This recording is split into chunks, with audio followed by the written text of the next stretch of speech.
I'm Jesse Jackson Jr. Looking forward to the Jesse Jackson Jr. Show on KBLA Talk 1580.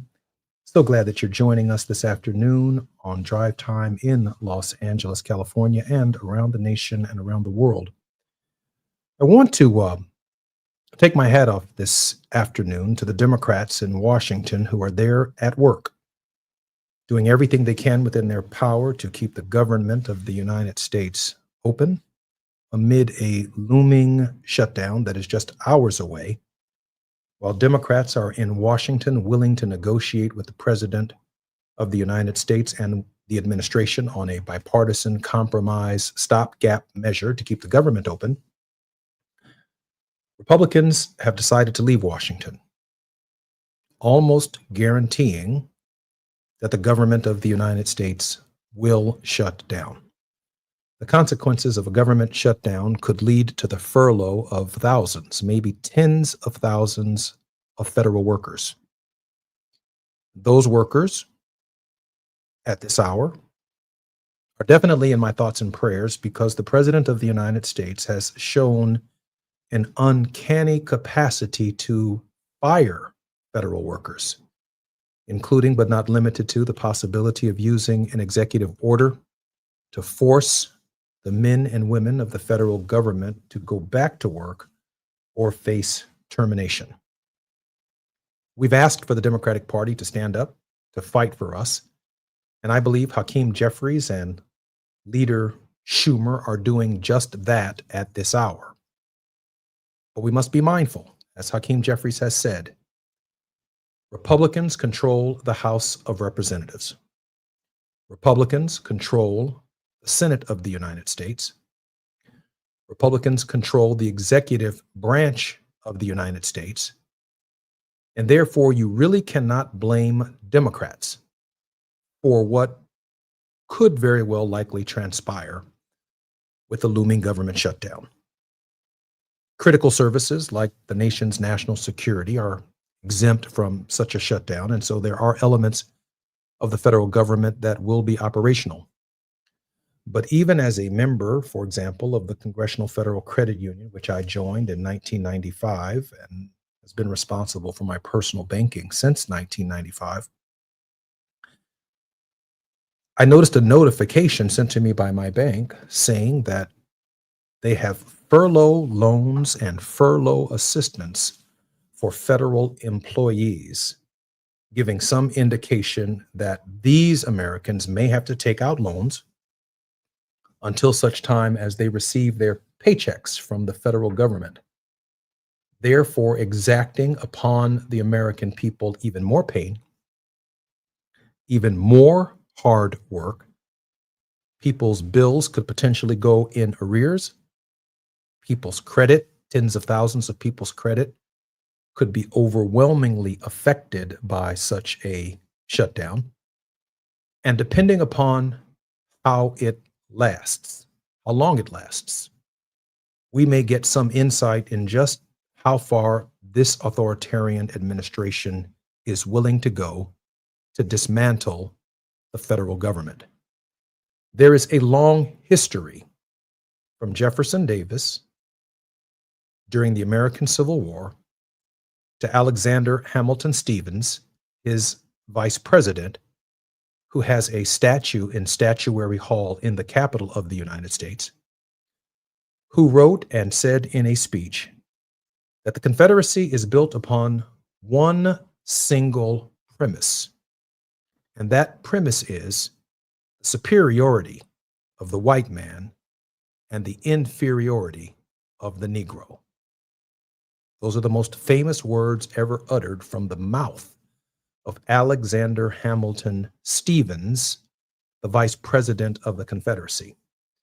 He has a statue in Statuary Hall, and the statue collection in the capital of the United States is the byproduct of a federal law that allows each state to send two of its favorite sons and ultimately daughters to the capital of the United States to immortalize what they stand for. And so at the end of the American Civil War, the state of Georgia sent to Washington Alexander Hamilton Stevens. And he sits there in Statuary Hall, right next to a statue that I placed in Statuary Hall immediately after her death, the Rosa Parks statue. And I thought it appropriate. It was easier for me to have Rosa Parks's statue added to the Statuary Hall collection than it was to ask the state of Georgia to remove Alexander Hamilton Stevens from the Capitol. Because, of course, under the 10th Amendment, it is their state's right to determine the statues that they want in Statuary Hall. And because Rosa Parks was not the selected daughter of, let's say, the state of Alabama or any of the states in the Union, I fought for a piece of legislation that made her purpose and her statue in Statuary Hall unique. She was added to the collection without the support of the states. When we come forward, we'll talk more about the government shutdown, the looming nature of what it means for the American people. And then in our very special next hour and next half hour, Lamel McMorris will be joining us to discuss his new book, Resilience, and what we need for such a time as this. I'm Jesse Jackson Jr. You're listening to the Jesse Jackson Jr. Show on KBLA Talk 1580. While you're stuck in traffic, we can at least bring you up to speed on the news of the day. You're listening to Jesse Jackson Jr. only on KBLA Talk 1580.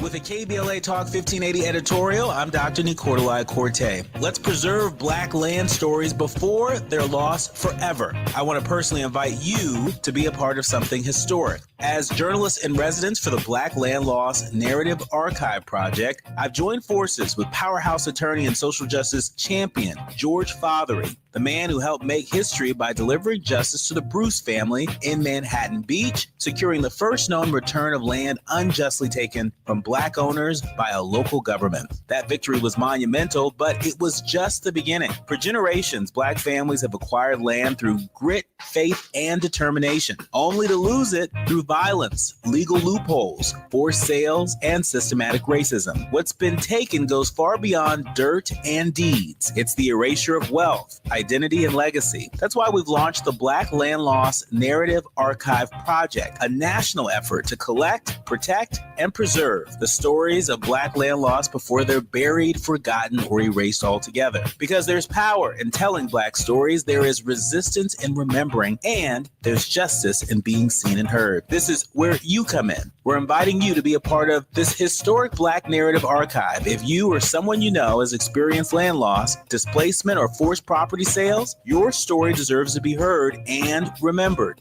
Your story belongs in this archive. Your truth matters not just to your family, but to our collective future. Visit blacklandlost.org today. Fill out our simple intake form and add your voice to the National Archive of Remembrance, Resilience, and Reckoning. Let's make these stories live on, not in whispers, but on the record. With a KBLA Talk 1580 editorial, I'm Dr. Nicolai Corte, and as always, we welcome your feedback. Now back to more of Jesse Jackson Jr. on KBLA Talk 1580.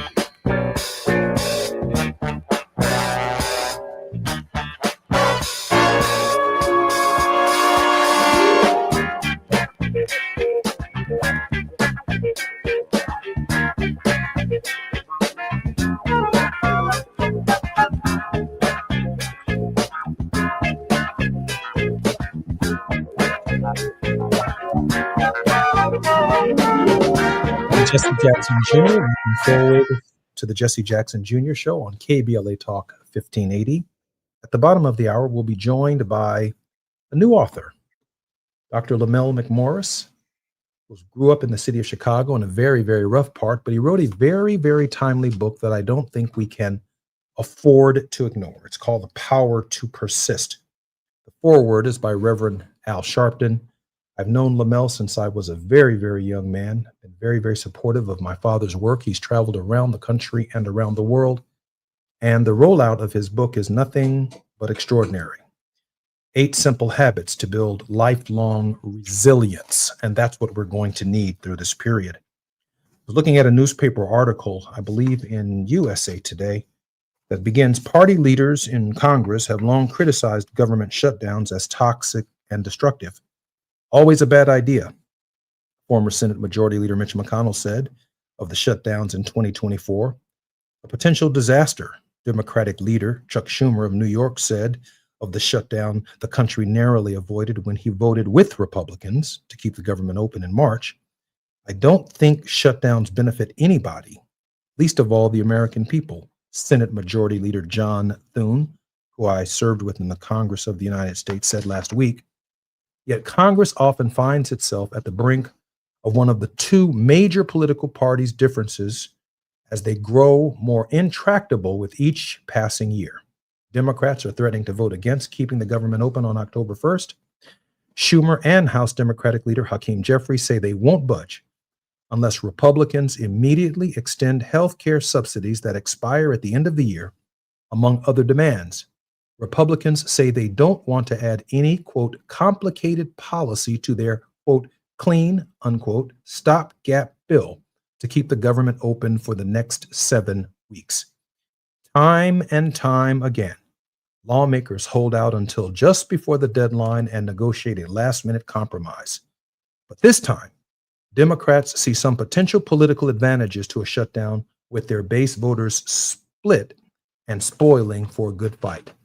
Well, since the Democrats are the only persons left in Washington, D.C. at this hour, Speaker Johnson sent the Republicans home, literally, on their flights to Washington, from Washington, D.C. to the other 50 states in the Union. They've all returned home. There is no doubt that unless they can all get on a plane, I guess before midnight tonight, the government of the United States will shut down, effectively putting the government of the United States out of business and allowing the President of the United States to make probably some extraordinarily drastic decisions in order to keep some elements and aspects of the government open. What Donald Trump may do, given the immunity decision of the Supreme Court of the United States, granting him great and immense power to control the government and the executive branch of the government, well, it's hard to imagine just what kind of decisions he might make under the pressure of the American people. It's so fascinating because even critical reports about job reports and labor statistics and indexes to inflation, none of these reports, which are scheduled to be released in early October, are likely to be completed on time. And these reports are critical to the market's behavior, how people choose to invest their full faith and confidence in the US dollar, in the United States system of operation, are at stake every time the government's full faith and credit is jeopardized by the potentiality and the seeming inevitability of a government shutdown in just a few short hours. But even more devastating are the consequences and the ramifications that it has for all of the American people, not the political elite in Washington, D.C., not those decision makers who we sent to Washington, D.C. to represent our best interests.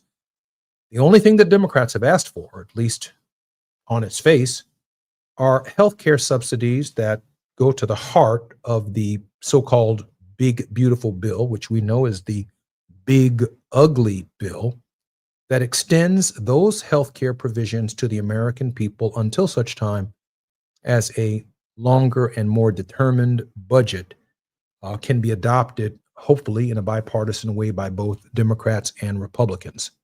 So the Republicans have left town, essentially saying that there is no chance in hell that they are going to compromise with Democratic leader Jeffries and Schumer's and the respective caucus of the Democrats to keep the government open. In fact, the President of the United States had a meeting scheduled with Mr. Schumer and Mr. Jeffries just this past Thursday, and he abruptly canceled it.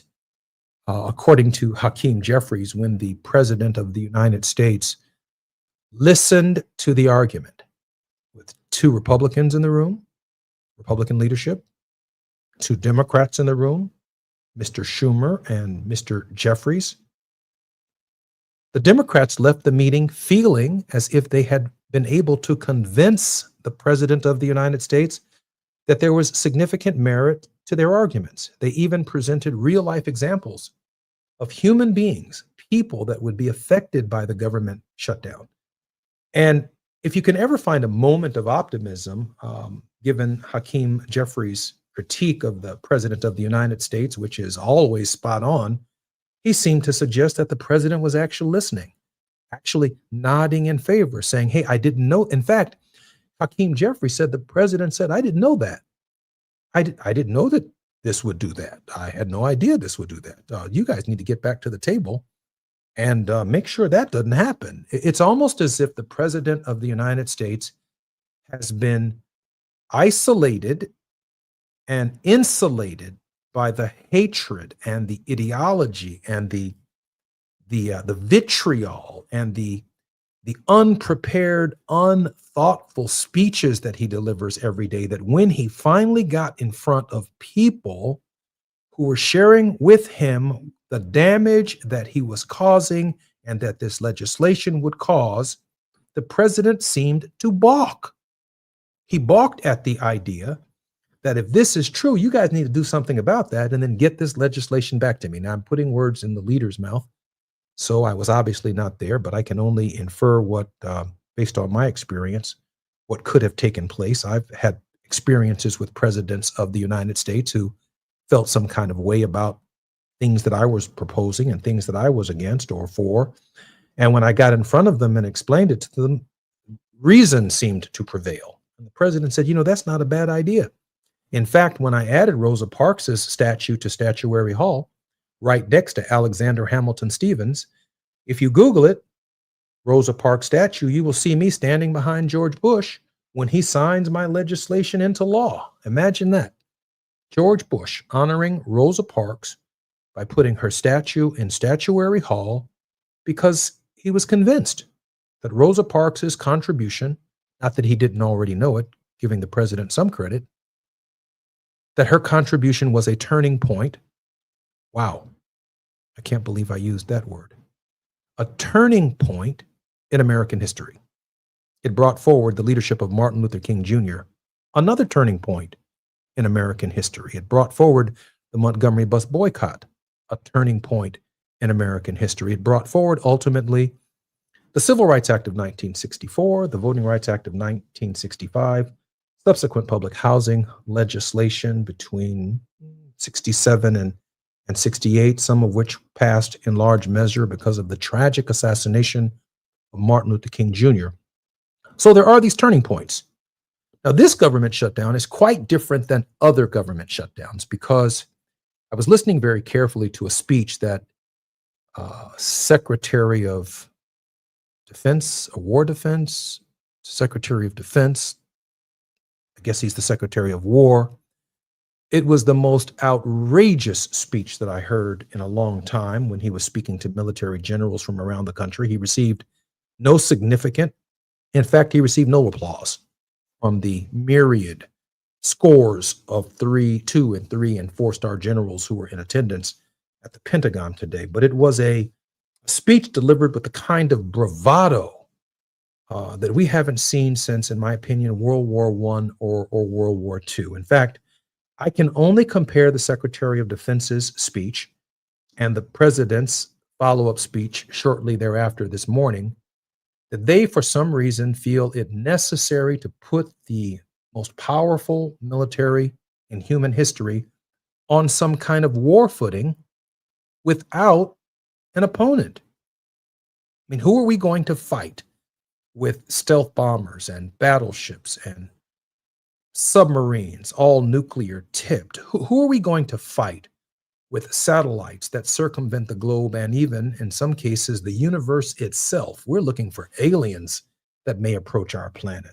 to give you some idea of just how outrageous the $1 trillion increase in military spending, the first time in American history, the first time in the history of the world, a nation is going to spend $1 trillion a year on its defense. To fight who? The Houthis? Somalians? The Venezuelans? For decades, we built up our military defense, and I lived through most of those Cold War decades, at least the modern Cold War decades. I was born in 1965. The Cold War probably started immediately after World War II.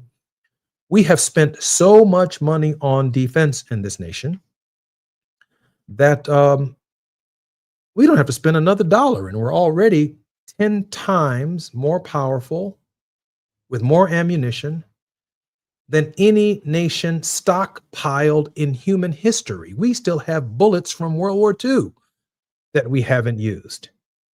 And yet, trillions of dollars under the Trump administration are now going to weapons of mass destruction to fight who? Nations that have militaries that are essentially made of sticks and stones by comparison? When we can fly stealth bombers tens of thousands of miles without landing, drop precision munitions on a country, in this case, Iran, come back home and boast about it. And some of these countries, excluding Iran, don't even have air forces. Pete Hegseth's speech today talked about a lethality for America's men and women on the scale that we did not even hear President Roosevelt offer against the Nazis themselves. A lethality, meaning, and he was very specific, we're no longer defending the United States. We want to win war. They want these conflicts to be brutal, to be lethal, to incapacitate nations. And therefore, I can only imagine that the true agenda of this government under Donald Trump is an expansionist kind of neo-colonialism, which we've always known has existed. But at the bottom of this thinking, at least in my mind, are the targets of critical minerals around the world. Critical minerals that they need for microchips, critical minerals that we need for iPhones, critical minerals that we need for laptops, these little green boards that they stick these Intel Pentium chips, Intel Core into in order for us to have the conveniences of artificial intelligence and the conveniences that we've come to enjoy as Americans. What is the purpose of $1 trillion military budget? It's to aim major weaponry in negotiations for trade at some of the poorest nations on earth to set the terms by which they extract critical minerals to continue to drive the American economy and the global technology economy, the billionaire economy. That's the kind of expansion that I think is actually taking place here. Let's go back to the government shutdown. In September 17th, 1787, the Republic is founded. An executive branch, a House of Representatives, and the judiciary of the United States. The Republic. But the American people themselves, after Benjamin Franklin walked out of Liberty Hall and bumped into Mrs. Powell, she said, "What kind of government did you guys set up in there, essentially?" And he said, "A republic if you can keep it." That's what we set up, a republic. But just a few short years later, the American people, quite frankly, were already tired of the republic. By 1791, they said, no, the Revolutionary War that we fought wasn't about a government in the hands of a few people. It was about a government of, for, and by the people. And therefore, we want a First Amendment to protect Quite frankly, when we read yesterday the First Amendment, it is a religion. If you look at all of the rights that an individual has in the First Amendment, a Second Amendment, guns to protect that right, and other amendments to the Constitution that also allowed for the preservation of slavery and injustice on a scale that the world had never seen, and justified it in the name of what would eventually become democracy. I'm Jesse Jackson Jr. These are very difficult times for all of the American people, certainly for African Americans, certainly for the people of Los Angeles and for our country, and it's not over yet. When we come forward, Lamel J. McMorris, Dr. Lamel J. McMorris will be our very special guest, and we're going to talk about his new book, The Power to Persist. I'm Jesse Jackson Jr. More when we come forward. You're riding with Jesse Jackson Jr. on KBLA Talk 1580.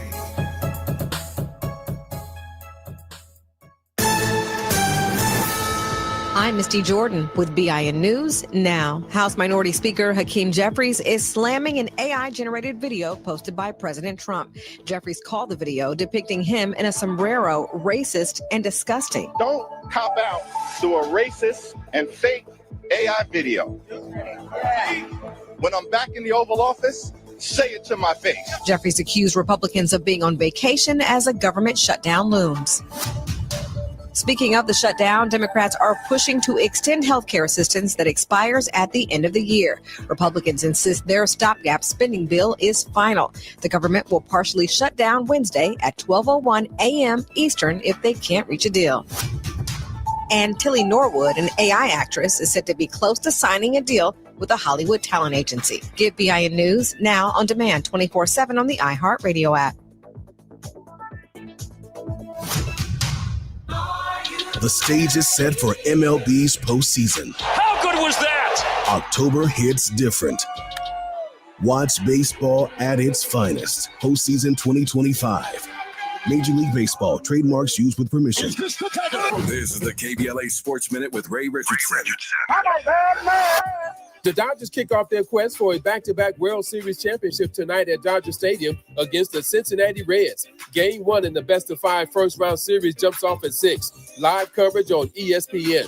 Cincinnati's starting pitcher tonight is Hunter Green, a young brother who grew up in L.A. The 25-year-old Green is in his 4th season with Cincinnati. The Reds selected Green with the number 2 overall pick in the 2017 Major League Baseball draft. The 6'5" right-hander was a marquee player at Notre Dame High School in Sherman Oaks. In April of 2017, Green was featured on the cover of Sports Illustrated after one of his fastballs was clocked at 102 miles per hour.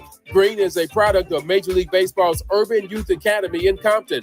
Should be an interesting matchup tonight between Green and the Dodgers. No debates, no speculation, just the info you need. That's your KBLA Sports Minute. I'm Ray Richardson. More news, opinions, and conversation when we come forward on KBLA Talk 1580.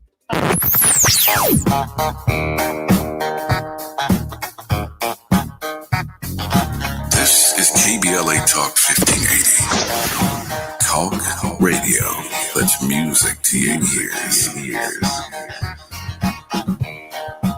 We're unapologetically progressive. KBLA Talk 1580.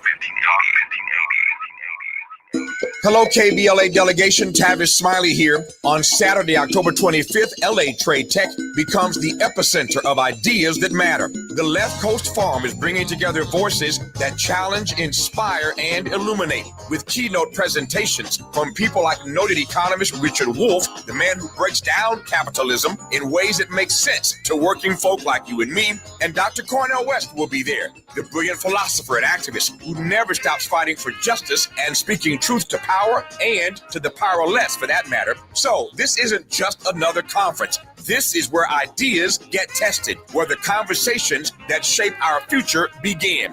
Multiple plenary sessions, dynamic speakers, real talk about the issues that impact our communities, and then some good food and a live band. Saturday, October 25th, LA Trade Tech, Left Coast Forum. The event is free and open to the public, but you must register at our KBLA1580.com website, where you can also peep the plenary topics. The future belongs to those who show up and engage. So don't just think about change, be part of the conversation that creates it. The Left Coast Forum is brought to you by the LA Progressive, the Empowerment Congress, Community Coalition, Partnership for Growth LA, Southwest Voter Registration Education Project, LA Care Health Plan, United Teachers Los Angeles, Black Progressive Action Coalition, St. John's Community Health, the National Lawyers Guild, the Weingart Foundation, and more. Space is limited, so if I were you, I'd register right now at KBLA1580.com.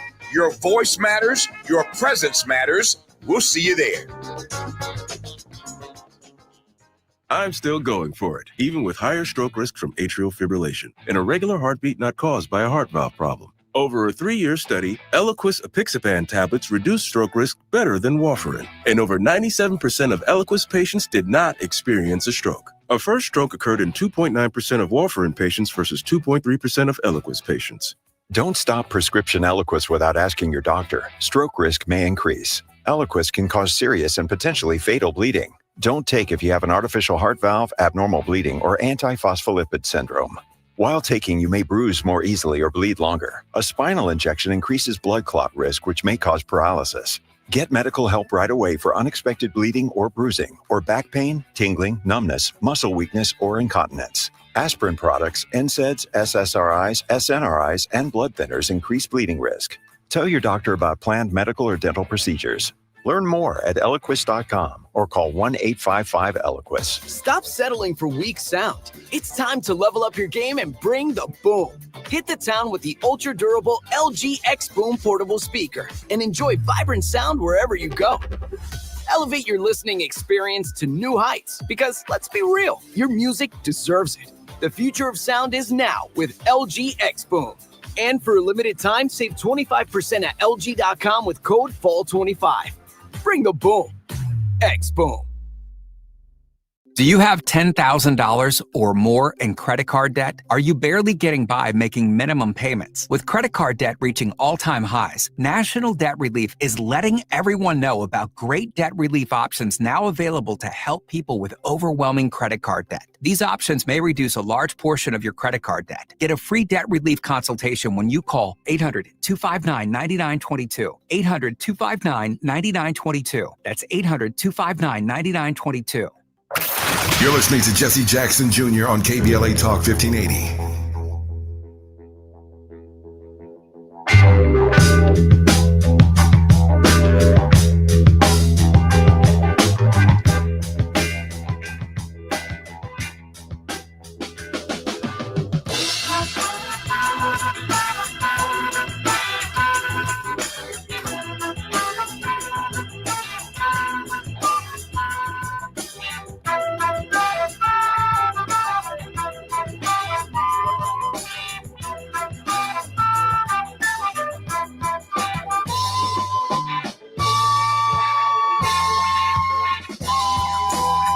Jackson Jr. Welcome forward to the Jesse Jackson Jr.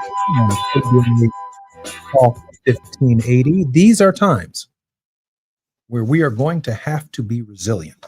Expecting our guest to come into the program in just a moment, but I want to talk about some of the concepts in his new book, which I find absolutely fascinating and absolutely necessary. Of course, the foreword is written by none other than Dr. Reverend Al Sharpton, and I'm very grateful for that. I'm also going to be soon on Lamel McMoore's The Power to Persist podcast, which should be airing sometime early next week. He has a number of examples, habits that we need to focus on to build lifelong resilience. I just want to go through some of these right quick. First of all, we need to approach challenges with a growth mindset. Lamel argues, view challenges as opportunities to enhance your skill set. Be willing to learn. The moment we stop learning is the moment we stop growing. Seek out ways to learn from others. We are social creatures, and as such, we can all benefit from and learn from one another. Now, as much as I disagree with what's taking place in Washington, I'm learning from it.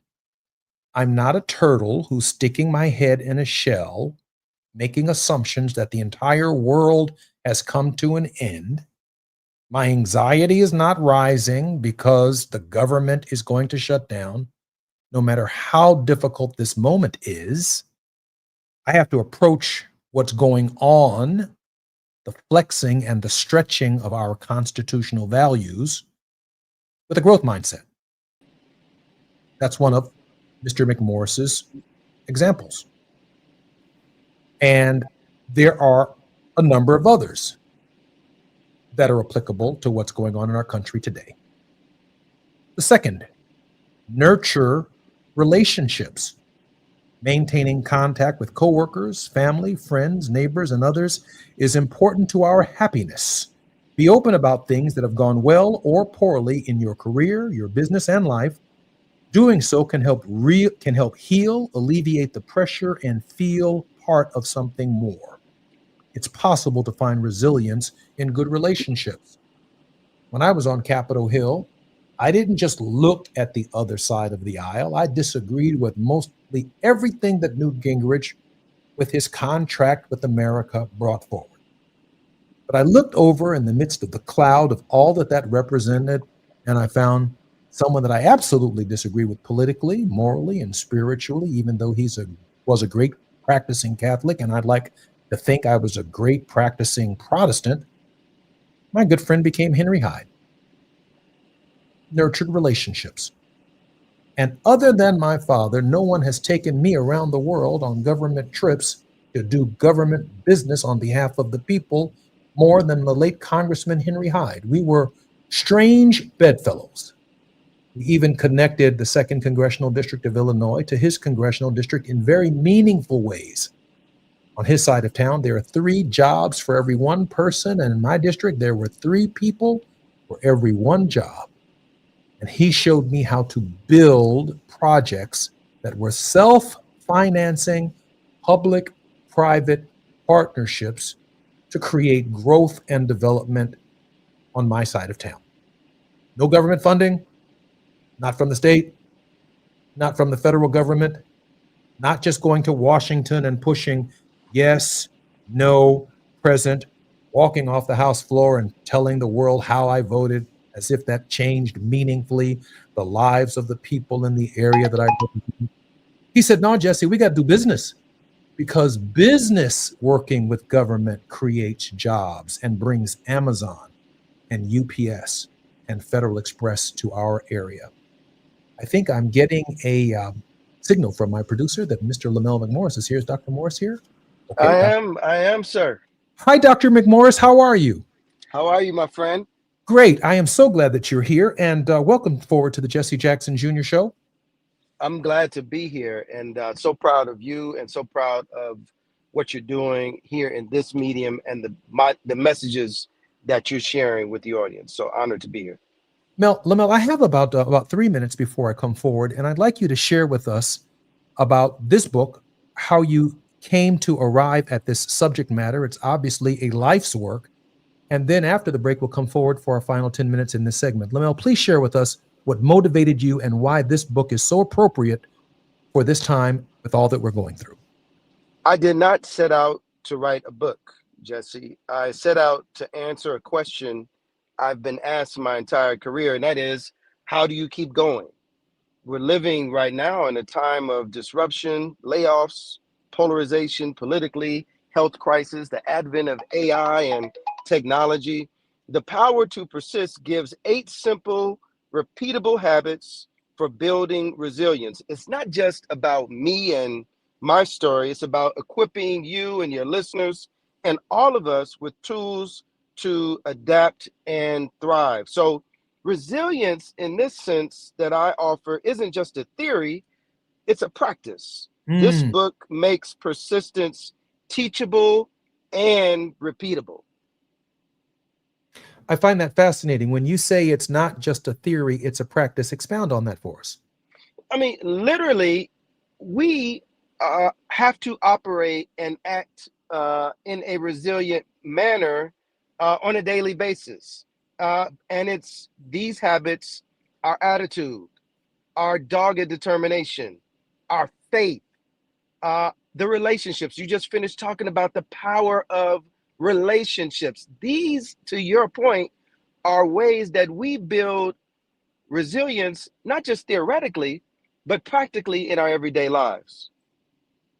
I am excited and very proud of this book because I'm looking for the spiritual undertoning here, if you will, in ways that I just don't get it from reading my own Bible. I get it from my pastor, Reverend James Meeks, and Pastor Charlie Dates, and Howard John Wesley over the last couple of days has been inspiring. Yes, he has.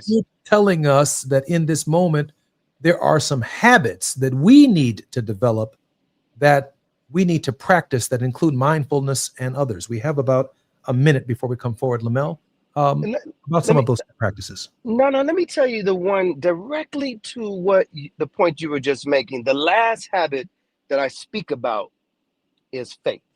And faith, to your point, can just be kind of this out there concept. But for us in the Christian faith, we define it as the substance of things hoped for and the evidence of things not seen. I submit, Jesse, that when you and I come to the understanding that we are the substance of things hoped for and the evidence of things not seen, for those ancestors and friends and grandparents who believed in us, who never could have imagined where we are today, that is a concept of faith that builds and leads us towards resilience.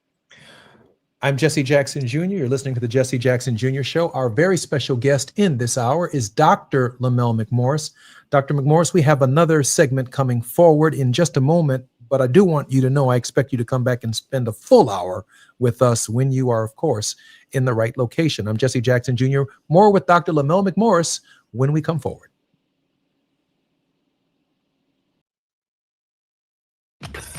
While you're stuck in traffic, we can at least bring you up to speed on the news of the day. You're listening to Jesse Jackson Jr. only on KBLA Talk 1580.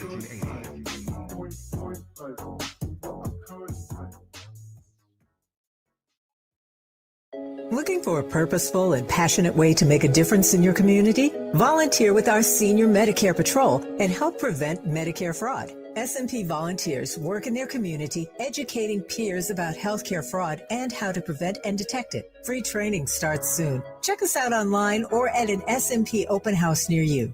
We're on a mission to stop fraud. Join our team. You make a difference. Visit caSMPvolunteer.org. KBLA Talk 1580. We've got a lot to talk about. KBLA Talk 1580 is committed to self-care and community well-being. Walk Good LA was formed in June 2020, inspired by the Black Lives Matter movement and the beginning stages of the COVID-19 pandemic. What began as a few minutes of breath work and yoga meditation before protests against police brutality turned into a safe space for the community to heal in hard times. The immensely positive response from the community transformed the momentum into a movement. Today, Walk Good LA is a Black and Brown-led community wellness organization based in Los Angeles. They provide spaces for healing through community yoga classes, guided meditations, hikes, run clubs, and other activations throughout Los Angeles that attract hundreds of members weekly. With the help of Propel and Michael B. Jordan, they now have a yoga and wellness studio in Los Angeles called the Walk Good Yard. To join their mailing list and connect with healing spaces, please visit walkgoodla.org. That's walkgoodla.org. Or find them on Instagram at walkgoodla. This is a community call to action, a community call to healing from KBLA Talk 1580. KBLA Talk 1580. We've got a lot to talk about. KBLA Talk 1580, connecting you with services and solutions. LA County's new Justice Care and Opportunities Department, or JCOD, is here to support justice-involved individuals and their families. The JCOD Support Center is now taking calls at 1-833-LACJCOD. That's 1-833-522-5263. Available 7 days a week from 6 a.m. to 11 p.m., the Support Center is your one-stop shop for re-entry issues and court support. They offer court reminders, connections to local services, transportation assistance for housing, court appearances, and childcare. The JCOD hotline provides personalized help to connect you with services that you need. And don't forget to check out justiceconnect.org for more information. Remember, it's free and available every day at 1-833-522-5263. This is a community call to action from KBLA Talk 1580.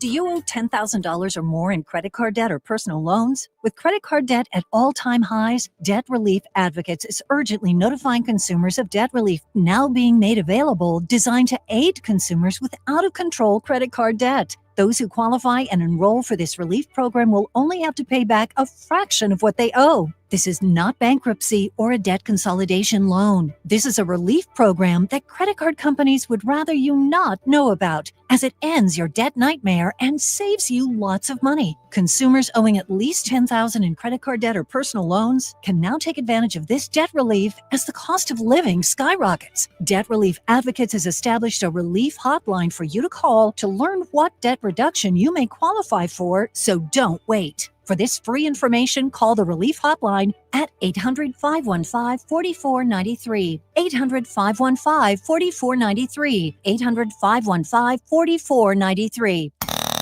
Now back to more of Jesse Jackson Jr. on KBLA Talk 1580.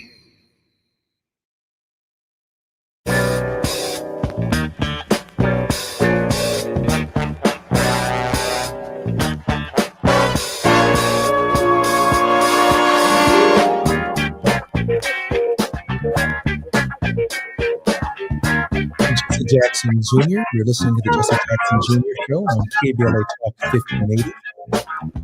Our very special guest in this hour is Dr. Mel McMorris, who is a nationally recognized leader at the intersection of business, justice, and social impact, and the author of The Power to Persist, 8 Simple Habits to Build Lifelong Resilience. In his debut book, Dr. McMorris shares the mindsets and habits that fueled his rise from Chicago's South Side to the national stage, offering readers a practical blueprint for turning challenges into opportunities and pressure into purpose.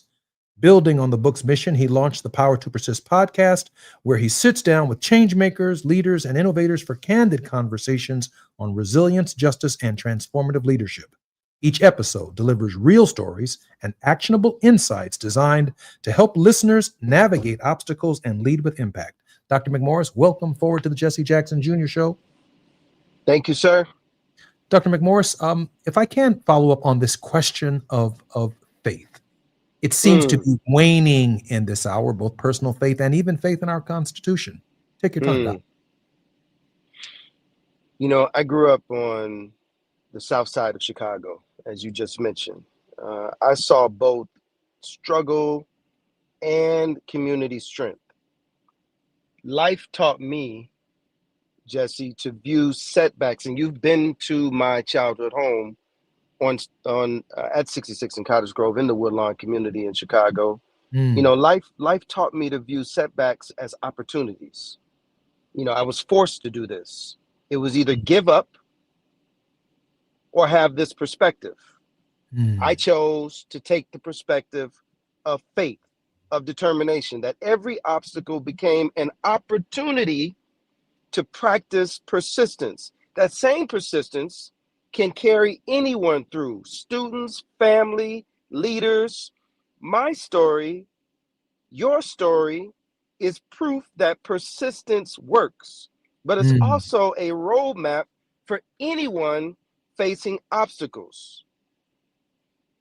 There is no substitute for faith, believing on the things that, even though we can't see the outcomes that we seek, we keep moving forward until the day that we do. So, Lamel, you take stepping stones, you turn them into cornerstones, and hence foundations for moving forward. Amen. Absolutely. Which is consistent with our faith. It's consistent with our history. You know, I cannot, and you know this, I cannot talk about my journey of resilience and being persistent without talking about Reverend Jesse L. Jackson Sr. Your listeners should know, not only have I had the remarkable opportunity to be an intern in your congressional office, but I was also special assistant to your father, and to view the nation and the world through his eyes, especially as I think about his 84th birthday next week. Most, if not all, of the habits I espouse in this book, The Power to Persist, I gained and were reinforced during my time with your father. Mm, mm. You know, Lamel, in this moment, reflecting upon Dad's life and the extraordinary contributions that he's made, I should share with our listeners that Dr. Lamel McMorris is one of the most trusted advisors and has been for decades of the Reverend Jesse Jackson. He's also a trusted advisor of Reverend Al Sharpton and Mark Morial and the entire, if you will, African American leadership corps. And that's just on the social justice side, let alone his access to the global business community, simply respected. And when he talks about stepping stones and moving to cornerstones, this is not theory. This is practice, and it has positioned you very well, respectfully, in the minds of some of the nation's leaders. Yeah, but you know what? And I'm so glad you went there because number one, your listeners should know that I am so grateful and humbled by my journey and the level of exposure that I've had to leaders like yourself, your father, and all of those that you just mentioned. But resilience is not just personal. It's actually organizational and watch this, Jesse, communal. Businesses, healthcare, schools, various sectors of business from energy to telecom to technology, social justice movements. All of us need resilience to survive and, frankly, to move forward together, especially right now in these urgent times, again, of layoffs, public health challenges, racial injustice, and rapid technological change. Resilience is how we build systems that last and communities that move forward together. Resilience is no longer optional. It's the through line through every industry and every community. I know that I'm going to be a guest on your pod show sometime next week. Of course, I want you to share with everyone that date, but I also want to be clear that part of what we discussed, and I shared with you that when we arrive at the idea of persistence, the power to persist, when we arrive at the idea of resilience, it usually means that we've gone through something. It usually means that we are responding to something like suffering. We're responding to something. And so I don't want our listeners to skip past the idea that you must first acknowledge that within your space, there is something that persistence is the response to it, that resilience is the reaction to it. Lamel? Listen, a wise preacher on the south side of Chicago once said that you can't get to the glory without the story. Your dad said very clearly to us that if we get knocked down today, that's on the person that knocked us down. But if we're still there next week, that's on us. We have a responsibility and an opportunity to get up every time we get knocked down. And let me tell you something. I gotta say this to your listeners. I had a chance to preview again last night the episode of the Power to Persist podcast, where you will appear next week. My friends who are listening, I know you get a chance to hear him and see him on a daily basis, but I submit to you, please tune in to the Power to Persist podcast with Jesse Jackson Jr. next week.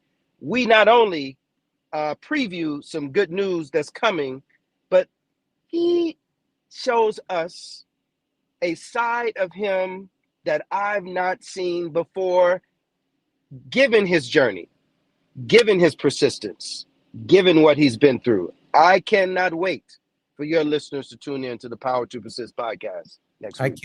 I can't wait either. Would love to have everyone's feedback. Lamel, let me ask you this one question. Yes, sir. First of all, how's your mother doing? My friend, I'm so appropriate. I am literally making my way to Chicago for her birthday, her 88th birthday on Thursday. Wow. So she is doing just fine. I cannot wait to celebrate her and feed her all day long on Thursday in Chicago. My father's birthday is on Wednesday, and that is his 84th birthday. And that's so right. they are right there together. Lamel, in our final minute, before we come forward, can you share with our listeners a word of hope? Despite of what is before us. Despite of all that we've endured, both the good and the bad, we're still standing. And the fact that we're still standing demonstrates that we have the power to persist. Please go to lamelmcmorris.com/the power to persist. lamelmcmorris.com, the power to persist. Lamel, congratulations on your new book. Thank you, my dear friend. I'm Jesse Jackson Jr., listening to the Jesse Jackson Jr. Show on KBLA Talk 1580. KBLA 1580 Santa Monica. I'm Misty Jordan with BIN News Now. House Minority Speaker Hakeem Jeffries is slamming an AI-generated video posted by President Trump. Jeffries called the video depicting him in a sombrero racist and disgusting. Don't cop out to a racist and fake AI video. When I'm back in the Oval Office, say it to my face. Jeffries accused Republicans of being on vacation as a government shutdown looms. Speaking of the shutdown, Democrats are pushing to extend health care assistance that expires at the end of the year. Republicans insist their stopgap spending bill is final. The government will partially shut down Wednesday at 12:01 a.m. Eastern if they can't reach a deal. And Tilly Norwood, an AI actress, is said to be close to signing a deal with a Hollywood talent agency. Get BIN News now on demand 24/7 on the iHeartRadio app. The stage is set for MLB's postseason. How good was that? October hits different. Watch baseball at its finest. Postseason 2025. Major League Baseball. Trademarks used with permission. This is the KBLA Sports Minute with Ray Richardson. The Dodgers kick off their quest for a back-to-back World Series championship tonight at Dodger Stadium against the Cincinnati Reds. Game 1 in the best-of-5 first-round series jumps off at 6. Live coverage on ESPN. Cincinnati starting pitcher tonight is Hunter Green, a young brother who grew up in L.A. The 25-year-old Green is in his 4th season with Cincinnati. The Reds selected Green with the number 2 overall pick in the 2017 Major League Baseball draft. The 6'5" right-hander was a marquee player at Notre Dame High School in Sherman Oaks. In April of 2017, Green was featured on the cover of Sports Illustrated after one of his fastballs was clocked at 102 miles per hour. Green is a product of Major League Baseball's Urban Youth Academy in Compton. Should be an interesting matchup tonight between Green and the Dodgers. No debates, no speculation, just the info you need. That's your KBLA Sports Minute. I'm Ray Richardson. More news, opinions, and conversation when we come forward on KBLA Talk 1580. Hello, KBLA delegation. Tavis Smiley here. On Saturday, October 25th, LA Trade Tech becomes the epicenter of ideas that matter. The Left Coast Forum is bringing together voices that challenge, inspire, and illuminate with keynote presentations from people like noted economist Richard Wolff, the man who breaks down capitalism in ways that make sense to working folk like you and me, and Dr. Cornel West will be there, the brilliant philosopher and activist who never stops fighting for justice and speaking truth to power and to the powerless for that matter. So this isn't just another conference. This is where ideas get tested, where the conversations that shape our future begin. Multiple plenary sessions, dynamic speakers, real talk about the issues that impact our communities, and then some good food and a live band. Saturday, October 25th, LA Trade Tech, Left Coast Forum. The event is free and open to the public, but you must register at our KBLA1580.com website, where you can also peep the plenary topics. The future belongs to those who show up and engage. So don't just think about change, be part of the conversation that creates it.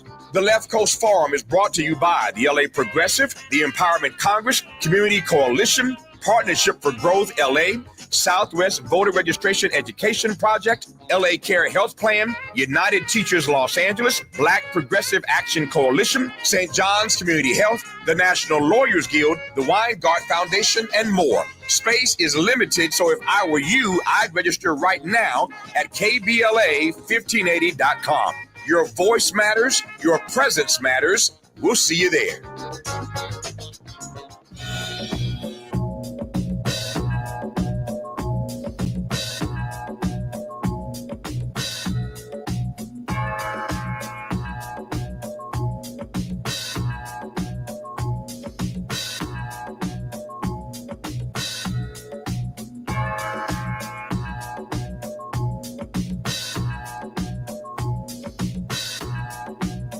I'm Jesse Jackson Jr. Welcome forward to the Jesse Jackson Jr. Show. It's Tenacious Tuesdays on the Grind with Barbara Arnwine. Barbara is the president and founder of the Transformative Justice Coalition, internationally renowned for contributions on critical justice issues, including the passage of the landmark Civil Rights Act of 1991 and the reauthorization of the 2006 provisions of the Voting Rights Act. Currently, she also serves as the co-chair and facilitator of the National Commission for Voter Justice, the Millennial Votes Matters convenings, and the Voting Rights Alliance. Barbara, welcome forward to the Jesse Jackson Jr. Show. It's good to see you. It was so wonderful to see you last week. It was In person. wonderful. That was awesome. It was wonderful to see you, Barbara. I want to talk with you about three things and anything else you want to talk about. Let me first start with our mutual friend, Dr. Lamel McMorris, who's celebrating the release of his new book, The Power to Persist. And check this copy out. I mean, it's so simple. The Power of Modesty from Dr. McMorris. He's got a stoplight at the top of this book, a stoplight, and red, yellow, but green is highlighted, that we have this power within us to stop, to pause, or to go. And I'm thinking that Dr. McMorris is trying to tell us, when we were, for example, together at the Congressional Black Caucus last week, that the CBC, your organizations, you see the green light. It's time to go. Barbara? Absolutely. And go full force, full throttle, because your enemies are going. It's so important for us right now to unite.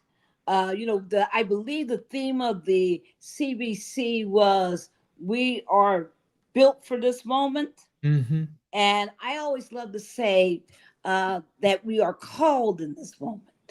That we're called forth to be here. I mean, think about it. You could have been born any year. You could, there's people yet to be born, but it's those of us who have been born, lived through the various decades and crises, who have built up the knowledge base, who can navigate and help guide people through this time. We have that experience, we have that knowledge base, but without that, we would misguide and we would mislead people. So it's so critical for us to understand the calling that's upon us, the demand that's upon us, the opportunity that is here, the challenges that are present, but we know how to deal with those. And the question is, can we unite to do that? And that's why I loved hearing about the conference coming up. Barbara, what were your big takeaways from the CBC? I thought the biggest takeaway is that the Trump policies are hurting us as a people. Everybody talked about the 300,000+ Black women who are out of jobs. Everyone talked about and saw how fewer people were at the CBC. And that's a result of all of these attacks and destruction of DEI policies and the unemployment of Blacks and the troops in the streets. A lot of people told me they weren't coming to DC because of the troops and that they weren't going to subject themselves to that nonsense. So I think that there's no doubt that his policies are hurting us. And we heard more about healthcare dilemmas this time. We heard less about public investment. We heard about, some private investment opportunities, but less about public investment. We heard less about political power. In fact, it was all under the threat because of the Voting Rights Act and what this court might do, as we've been discussing on this show in the KBLA case and in other cases that it has before it. So the fact that you heard the number, right? 23 CBC members could lose their seats if, in fact, the KBLA case is successful And if the Calais case results in the declaration that majority minority districts are unconstitutional, 23 of the current civil CBC members. That means less Black political power, less Black say-so over the public agenda of this nation. I find that fascinating because that's exactly what I've been talking about. More on that when we come forward. I do want to share that I witnessed the same somber mood that you felt. Less sponsorship at the CBC, less people at the CBC, a somber mood. And anytime the distinguished gentleman from South Carolina, Jim Clyburn's symposium was on Reconstruction. Imagine that, not talking about AI and going forward, but Reconstruction. And that some of the more thoughtful members were reflecting upon where we are in this moment and just how critical it is that we could lose representation. I'm Jesse Jackson Jr. This is Tenacious Tuesdays with the most tenacious host that we have, attorney Barbara Arnwine on KBLA Talk 1580. More when we come forward on The Grind with Barbara Arnwine. It's afternoon drive time with Jesse Jackson Jr. Only on KBLA Talk 1580. Do Crohn's disease or ulcerative colitis symptoms keep coming back? Tremfya, guselkumab, may help, with rapid remission achieved at 12 weeks and lasting clinical remission at 1 year. Some even saw visible improvement of their intestinal lining at 12 weeks and 1 year. Tremfya is a prescription medicine used to treat adults with moderately to severely active Crohn's disease and adults with moderately to severely active ulcerative colitis. Serious allergic reactions and increased risk of infections and liver problems may occur. Before treatment, your doctor should check you for infections and tuberculosis. Tell your doctor if you have an infection, flu-like symptoms, or if you need a vaccine. Healing is possible with Tremfya. Approximately 3 out of 10 patients were in endoscopic remission at 1 year, based on areas visualized on colonoscopy, which may not represent the deeper bowel layer or entire GI tract. Individual results may vary. Ask your doctor about Tremfya today.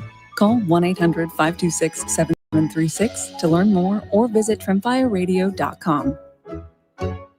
With a KBLA Talk 1580 editorial, I'm Dr. Nicolai Corte. Let's preserve Black land stories before they're lost forever. I want to personally invite you to be a part of something historic. As journalist in residence for the Black Land Lost Narrative Archive Project, I've joined forces with powerhouse attorney and social justice champion George Fothery, the man who helped make history by delivering justice to the Bruce family in Manhattan Beach, securing the first known return of land unjustly taken from Black owners by a local government. That victory was monumental, but it was just the beginning. For generations, Black families have acquired land through grit, faith, and determination, only to lose it through violence, legal loopholes, forced sales, and systematic racism. What's been taken goes far beyond dirt and deeds. It's the erasure of wealth, identity, and legacy. That's why we've launched the Black Land Lost Narrative Archive Project, a national effort to collect, protect, and preserve the stories of Black land lost before they're buried, forgotten, or erased altogether.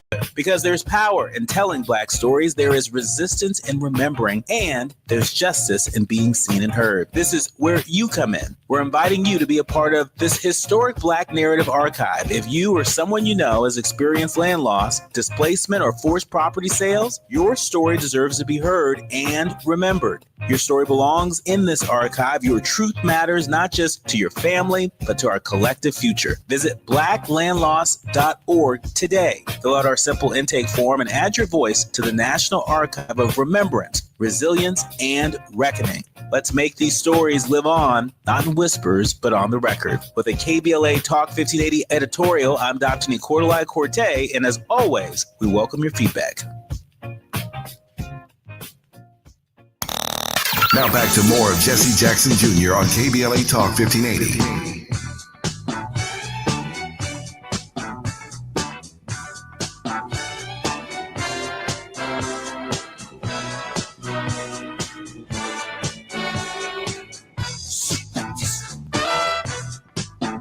I'm Jesse Jackson Jr. Welcome to the Jesse Jackson Jr. Show on KBLA Talk 1580. Our very special guest on Tenacious Tuesdays is always on the grind with none other than attorney Barbara Arnwine, the president of the Transformative Justice Coalition.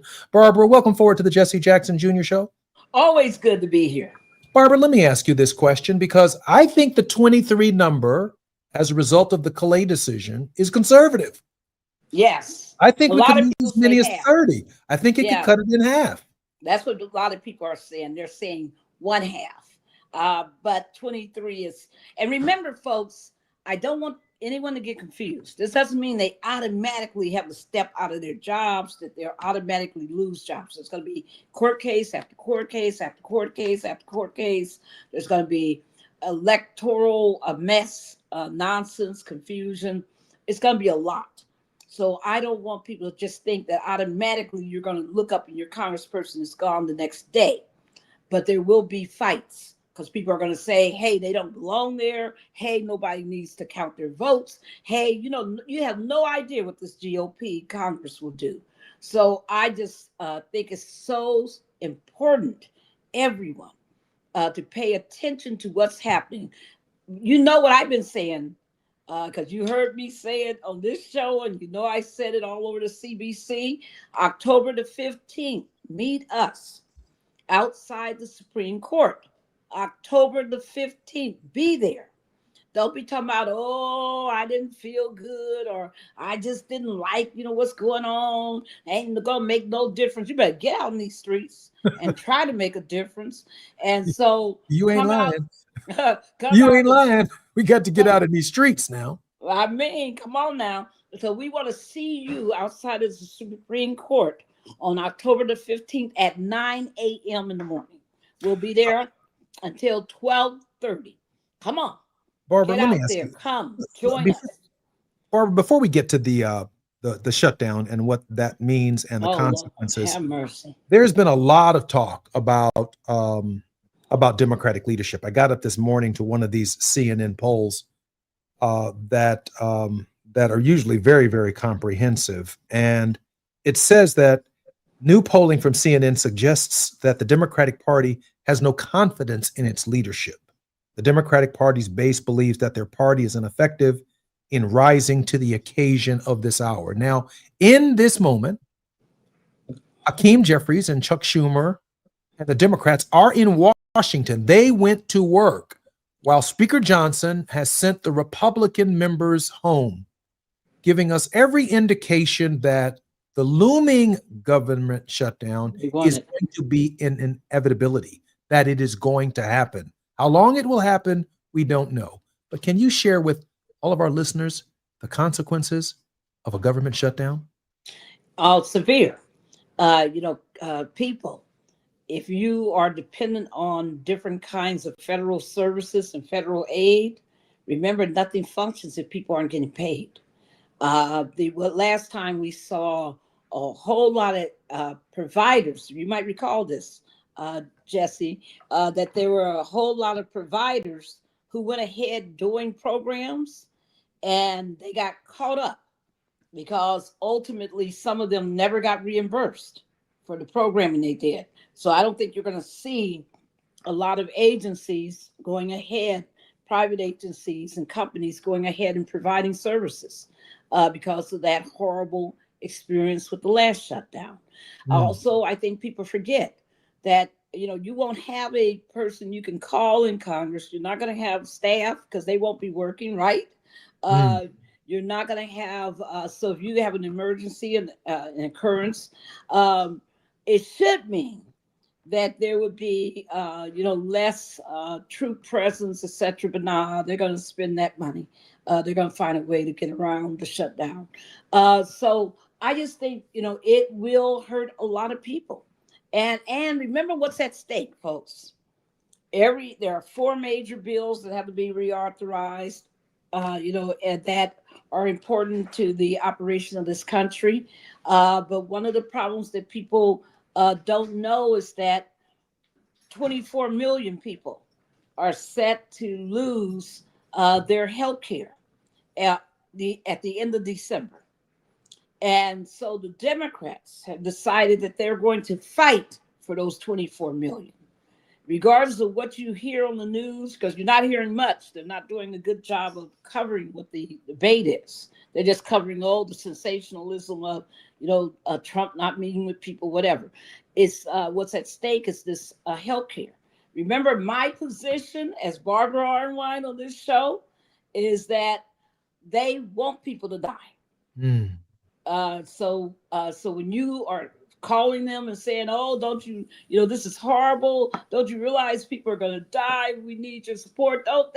Honey, they've already made a decision. They want people to die. And they think it's going to, just like in the early days of COVID. Who's forgotten those early days when they thought it was only Black people getting COVID? Remember, they didn't care. We had all kinds of issues.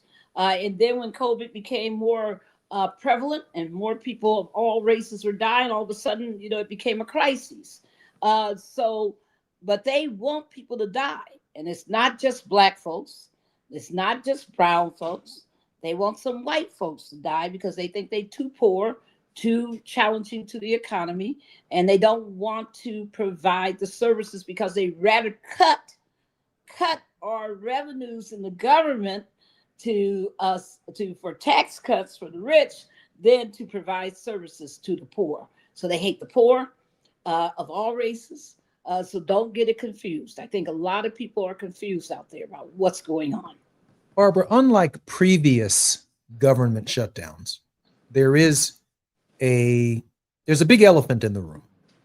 Go ahead. And the elephant is the President of the United States has an unusual power that previous presidents did not have during government shutdowns, and or they were not willing to exercise those powers, even if they did have them, because the constitutionality of the exercisation, if you will, or the exercising of those powers could be challenged in a federal court. And so presidents previously would not be willing to go there.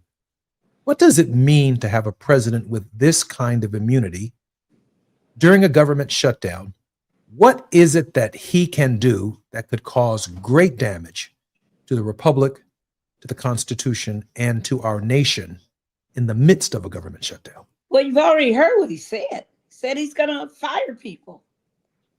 That instead of that to make their wealthy people happy with these tax cuts and more tax cuts in the future, he's going to fire federal workers.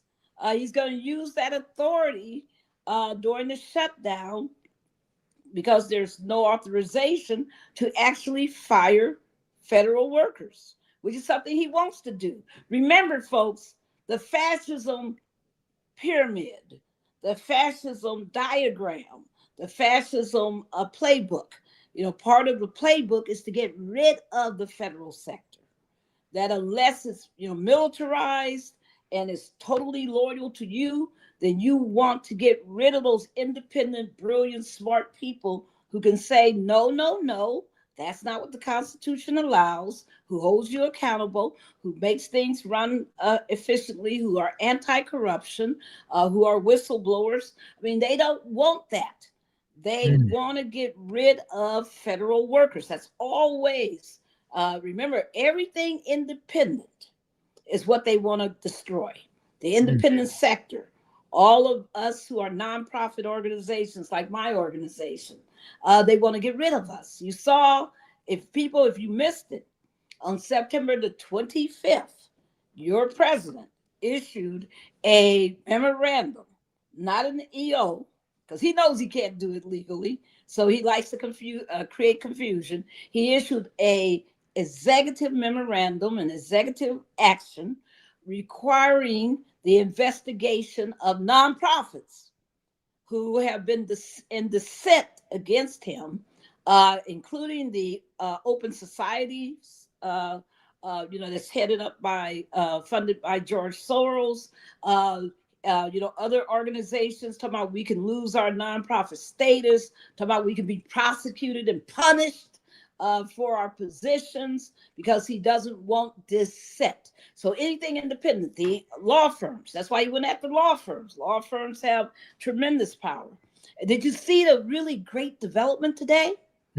I don't know if people saw it because it hasn't been publicized, is that today 850 law firm partners under the name of the United Association of Law Firm Partners filed an amicus brief on behalf of the American Bar Association fighting against Trump's restrictions on and threats against law firms. 850 partners.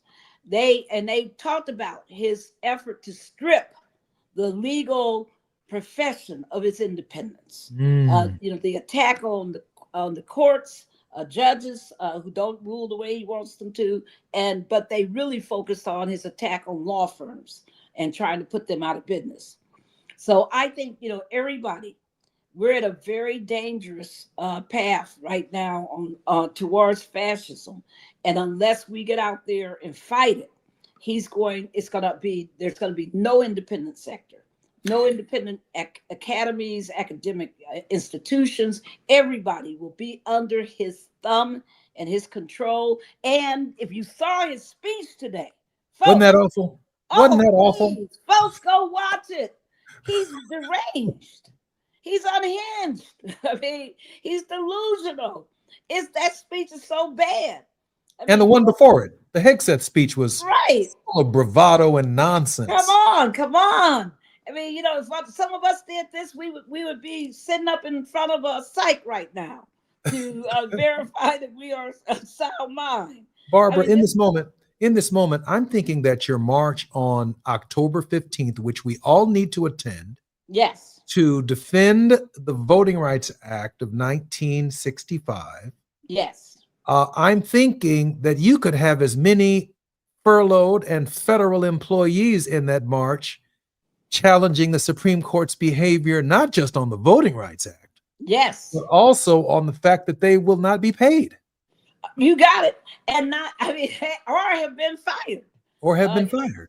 This is madness, folks. Voight, who is the head of OMB, who helped to write Project 2025, is losing his mind. He's so happy. This is what they want. They want the ability to exercise total power without any accountability. And the worst thing about their power grab and their power hungriness is that they're so corrupt. They're so corrupt. They're so money hungry. They're so corrupt. They're so anti, or somebody calls it extra territorial or extra constitutional. When you look at what they're trying to do, they don't want to abide by any constitution. They don't want to abide by any guidelines. They want to do what the hell they feel like when they feel like it.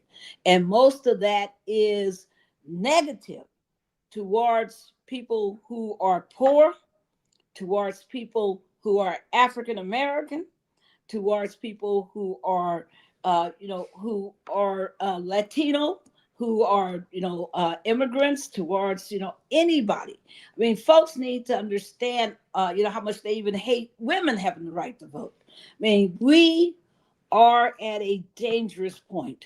Don't sit there and say, well, no, it hasn't affected me yet. You're dreaming. Some people in Portland thought that yesterday, right?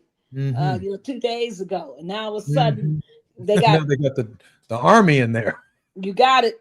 And Chicago thought that they might have avoided the idea of what has taken place in Los Angeles. Memphis. The president has said they're coming, and they're on their way to Memphis. Nolens. Wow. Isn't that something? It's sickening, because if he had his way, he would have the military in every American city and have the military dictating all of our rights. And folks, that's not a democracy. That's called, tyranny. And if you don't know what tyranny looks like, then you better learn. Because I have been in countries where there are no democracies and where you have an authoritarian in power and rule. It is frightening. Barbara, it is deeply distressing to live in those societies. We have about a minute and 30 seconds before we come forward. I'd like your thoughts on what seems to be also persisting, and that is the American people in the Democratic base is losing confidence in its leadership. Is there a remedy for that? Is there anything that can be done? Leadership. Yeah. New leadership. Listen, I have had to deal year after year with Democratic quote leaders who have said nasty things about our advocacy. When I say our advocacy, I'm talking about the civil rights community.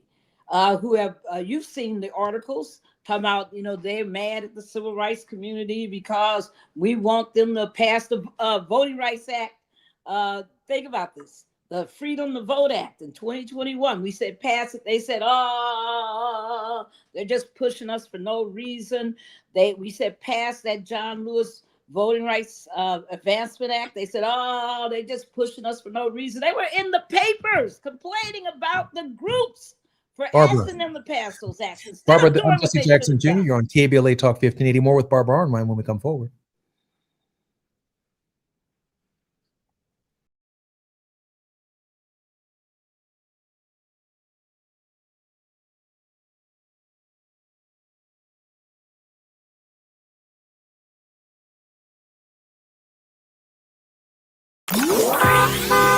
It's afternoon drive time with Jesse Jackson Jr. Only on KBLA Talk 1580.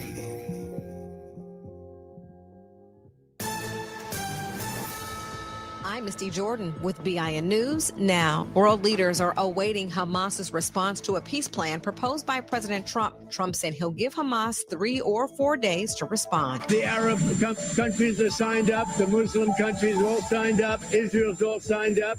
We're just waiting for Hamas. If Hamas rejects the deal, Trump says he'll let Israel, quote, go and do what they have to do, end quote. Many big-name comedians are criticizing their fellow A-listers for taking a huge payday from Saudi Arabia. A comedy festival in Saudi Arabia is attracting big names like Dave Chappelle. Some comedians don't agree with the decision, pointing out the Saudi government ordered the execution of a journalist and has a horrific human rights record. And next Monday, McDonald's will bring back its popular Monopoly sweepstakes game for the first time in nearly a decade. Get BIN News now on demand 24/7 on the iHeartRadio app. The stage is set for MLB's postseason. How good was that? October hits different. Watch baseball at its finest. Postseason 2025. Major League Baseball. Trademarks used with permission. This is the KBLA Sports Minute with Ray Richardson. The Dodgers kick off their quest for a back-to-back World Series championship tonight at Dodger Stadium against the Cincinnati Reds. Game 1 in the best-of-5 first-round series jumps off at 6. Live coverage on ESPN. Cincinnati's starting pitcher tonight is Hunter Green, a young brother who grew up in L.A. The 25-year-old Green is in his 4th season with Cincinnati. The Reds selected Green with the number 2 overall pick in the 2017 Major League Baseball draft. The 6'5" right-hander was a marquee player at Notre Dame High School in Sherman Oaks. In April of 2017, Green was featured on the cover of Sports Illustrated after one of his fastballs was clocked at 102 miles per hour. Green is a product of Major League Baseball's Urban Youth Academy in Compton. Should be an interesting matchup tonight between Green and the Dodgers. No debates, no speculation, just the info you need. That's your KBLA Sports Minute. I'm Ray Richardson. More news, opinions, and conversation when we come forward on KBLA Talk 1580.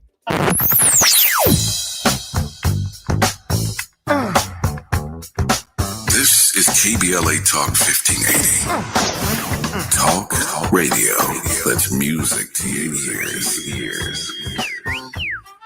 We're unapologetically progressive. KBLA Talk 1580.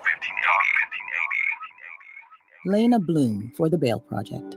Imagine you're stuck in a jail cell and you can't afford bail and someone offers you a way out. Just plead guilty and you can go home and kiss your kids goodnight. What do? What thousands have. You plead guilty whether you are or not. Cash bail makes poverty a crime. That's why the Bail Project helps those who can't afford it while fighting to end cash bail. Because freedom should be free. Brought to you by the Ad Council. Hi, I'm Jesse Jackson Jr., inviting you to join me weekdays at 12 noon, right after Tavis Smiley, here on KBLA Talk 1580. As a law school graduate and a theologian with a firm grasp of our body politic given almost 2 decades in Congress, my show is the fresh new home of an authentic, uncompromised quest for transformation and salvation, both personal and collectively, as I vigorously interrogate the theological and symbolic meanings embedded in our society. I promise to leverage my knowledge of history, theology, and both international and domestic issues to imagine an inclusive vision for the future, which I hope will inspire all of us to pursue life, liberty, and the pursuit of happiness as a given, not just an aspiration. So join me weekdays at 12 noon right after Tavis Smiley for 2 hours of the Jesse Jackson Show only on KBLA Talk 1580.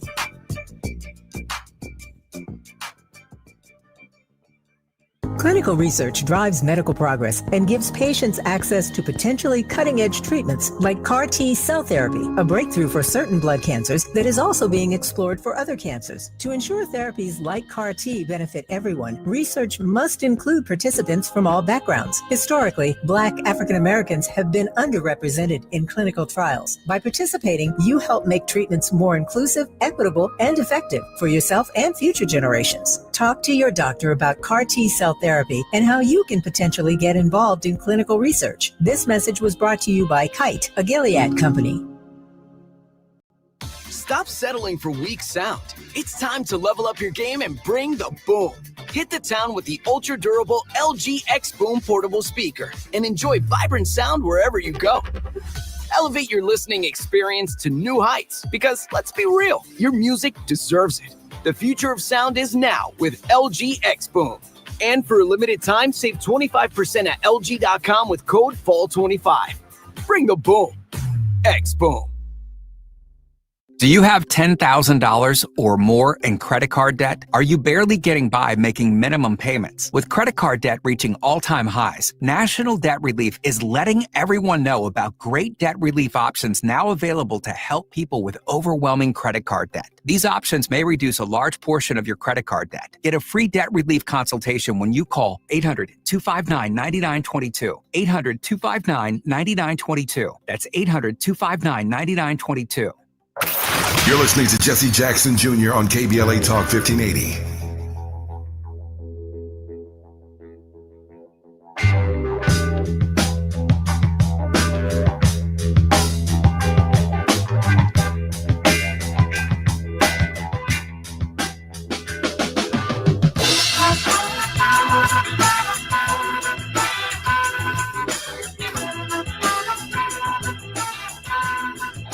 I'm Jesse Jackson. Welcome forward to the Jesse Jackson Jr. Show on KBLA Talk 1580. Our very special guest in this hour on Tenacious Tuesdays is always on the grind. She's none other than Attorney Barbara Arnwine, president of the Transformative Justice Coalition. Barbara, welcome forward to the show. It's great to be here. Barbara, can I play this little clip for you right here? And give me your thoughts on this?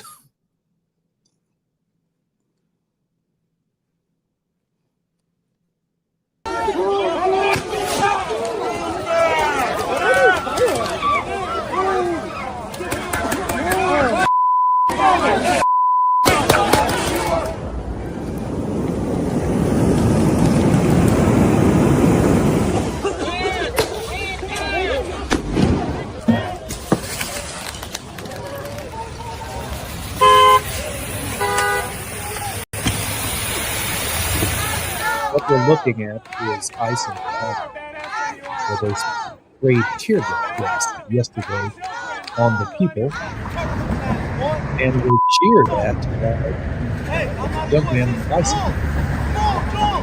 They began chasing him across the street. I realize that the listeners on live radio cannot see the live program, but they can certainly hear my description of what Barbara Arnwine is watching. And so this guy's driving down the street, running with his bike. ICE is chasing him, and just like in the E.T. video, he just takes off right down Record Drive, making, well, ass out of ice. Barbara, this is, if it weren't so sad, it would just be absolutely great. The presence of ICE in the city Yankees go home. Yankees go home. Yankees They're go saying home. Yankees go home. Barbara, pandemonium on the streets of America, pandemonium coming to a community near you in the midterm elections. At the same time, people are losing confidence in the alternative party's leadership. This is some kind of made for disaster movie, Barbara. Yes. And remember, Trump wouldn't be so strong if the Democrats weren't so weak. I mean, that's the other reality. I mean, from the beginning, when he came into power, the Democrats should have solidly said, we are the opposition party. They knew what his game plan was. Project 2025 was out there. They knew what it would do. Their whole conference, their whole convention was about it. Yet to come in and to not declare yourself an opposition party, to talk about how you don't know what to do in this moment, that was disgusting and absolutely inexcusable. I'm sorry, I like a lot of the people in the ranks of the Democratic Party. I like a whole lot of people of all kinds of political persuasions, but I'm going to say this: that if you're dealing with somebody who said they want to be a dictator from day one, and you're not prepared to oppose that person, then don't tell me anything. And don't be talking about, oh, you were too shocked by the results of the election. Come on. You weren't. Some people knew a month ahead of the election what the results were likely to be. So why weren't you planning? Why weren't you doing what needed to be done? I mean, I understand that you had to run the election to win, but why weren't you doing what you should have been doing to oppose who would be the likely winner? And so I just, I find this all disturbing, but there's some positives in this.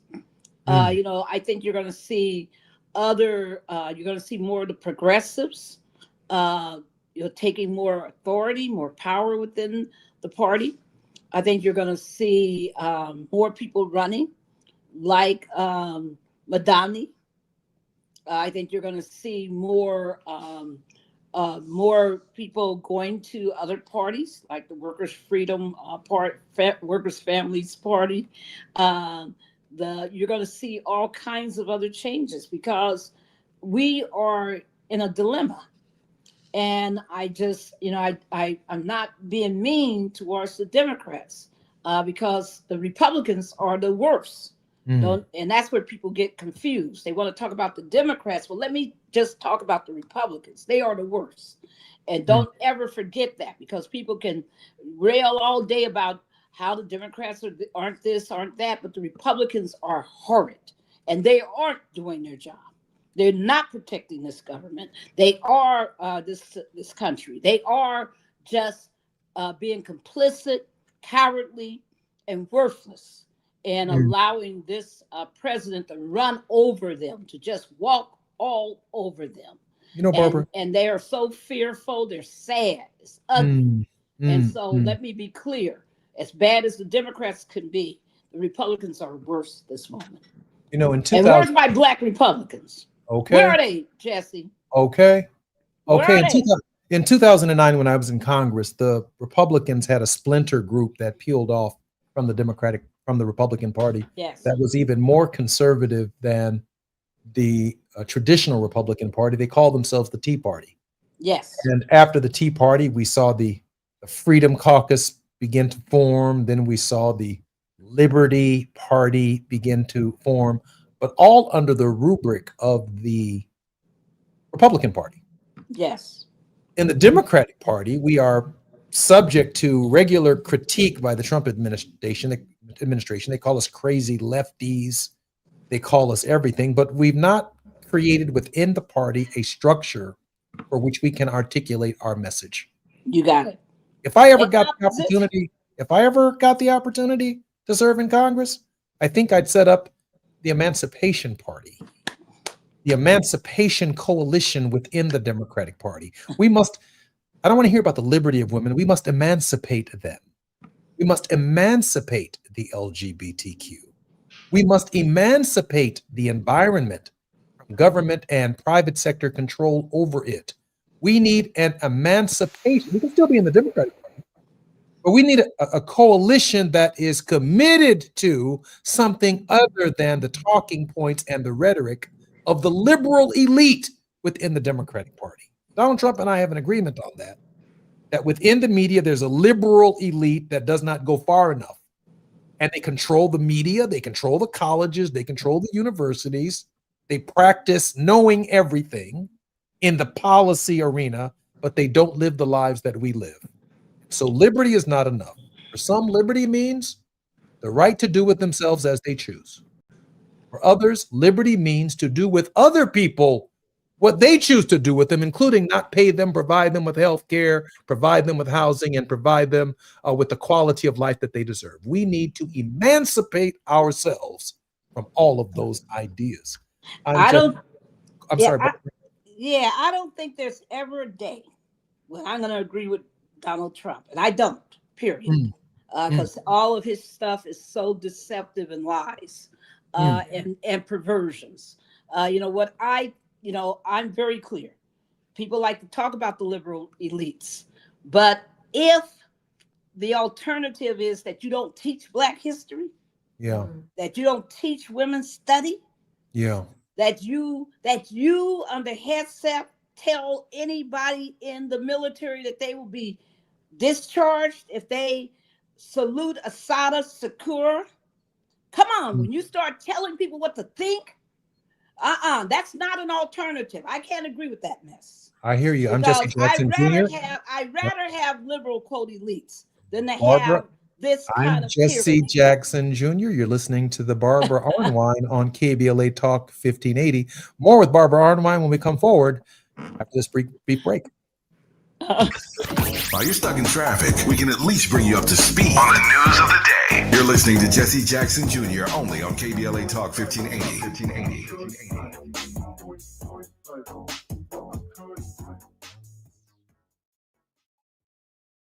September is World Alzheimer's Month, a time to shine a light on a public health crisis that deeply impacts Black families. 1 in 5 Black adults ages 70 and older is living with Alzheimer's disease, or AD, and the risk is twice as high compared to white adults. But AD isn't just forgetting a name or losing track of time. Signs of early AD could be repeating questions, missing appointments, or struggling with bills and daily tasks. These things aren't a normal part of aging. Here's the good news. Treatments are available that may help if AD is diagnosed early. If you notice changes in memory or daily routines, whether in yourself or a loved one, don't wait. Early diagnosis and intervention are key to managing AD effectively. To learn more about AD and a potential treatment option, visit treatalsearly.com. That's treatalzearly.com to learn more about the signs and symptoms and a potential treatment option. This message is brought to you by AZI.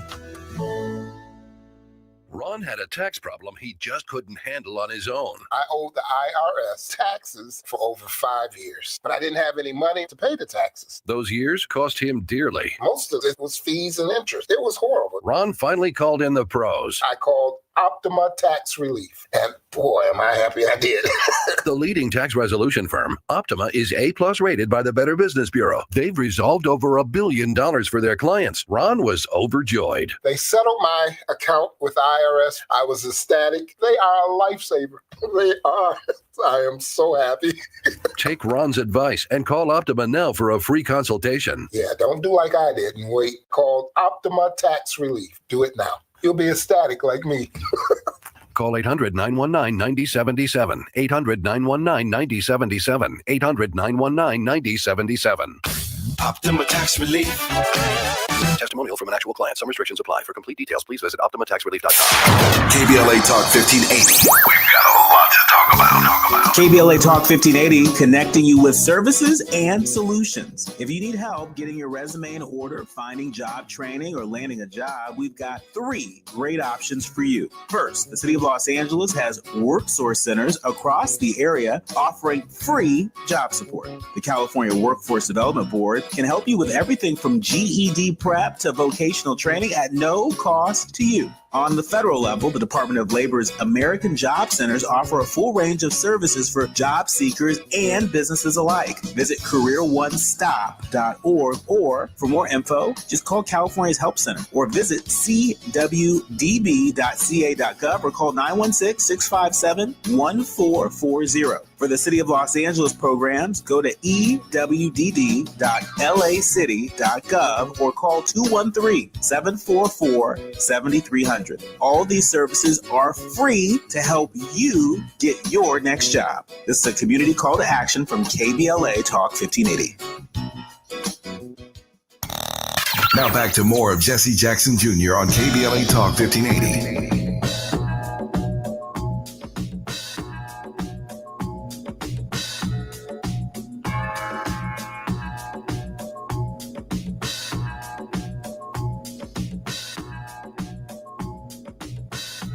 I'm Jesse Jackson Jr. You're listening to Jesse Jackson Jr. Show on KBLA Talk 1580. This is Tenacious Tuesdays, and we're on the grind with Barbara Arnwine. Please download our podcast.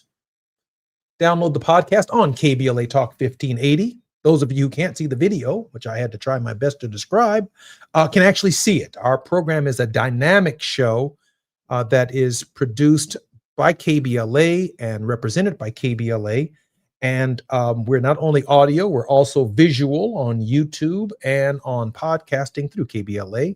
And we're very grateful to Smiley Audio Media for this opportunity. Barbara Arnwine is the president of the Transformative Justice Coalition. Barbara, welcome forward to the Jesse Jackson Jr. Show. Great to be here. Barbara, you know I'm not going to give you the last word on the liberal elite, so you might as well dig right in and get ready to hear this.